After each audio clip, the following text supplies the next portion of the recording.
Let's take a look at a student loan interest deduction and some of the difficulties that kind of surround it. So this is a typical deduction as opposed to a credit, where the deduction is deductible in some cases, partially deductible in others, and non-deductible in yet other situations. And it really is tied around how much the preliminary deduction is and what the modified adjusted gross income is. So here's our lower limits that we're looking at. So for unmarried individuals, if they make less than or their modified adjusted gross income is $70,000 or less, and let's just make interest $1,000 here, then the amount disallowed is zero. In other words, it's fully deductible, the 100,000. Now, as we go up from this number, let's put 75,000 here. Then we see it is partially deductible because it is between 70 and 85,000. You'll have to look in your book for that. And since it's between there, then it's partially deductible. And this is the amount disallowed. So the actual deduction would be equal to the 1,000 minus the 333.33.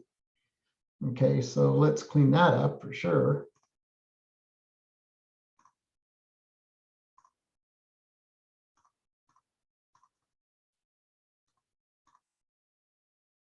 Okay, so that's the amount of the deduction, the actual deduction. And of course, if we keep going up in this number here, let's go to 85,000.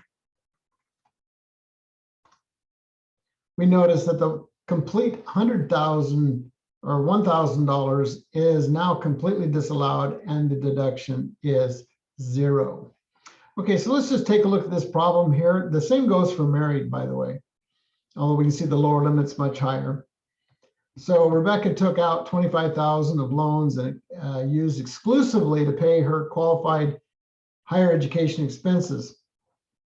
Now they provide you with the modified adjusted gross income, but I do want you to know in your textbook, there are several things that adjust the modified adjusted gross income to limit somehow the amount of interest that can be deductible. One of which is, and you need to pay attention to this, is scholarships.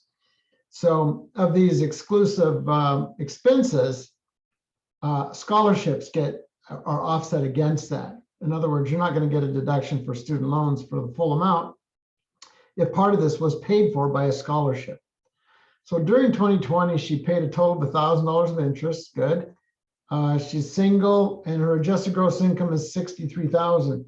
I think sometimes when you create a template, things don't like work. So what I should do is create an if statement here. So if this number is 0 or negative, then there is no deduction. There is no disallowed amount, because that means that the deduction is actually, so we would enter 0 here. And if I did that if, then this would be 1,000. Okay, I just haven't done that. But what I want you to be able to do is see that she made 63,000. She's single, therefore it's below the lower limit. Therefore, the entire amount is deductible. Again, if we raise that up, we'll get to a point where it is deductible, and that's $70,000. Okay, married works exactly the same way. But remember, it's married filing jointly.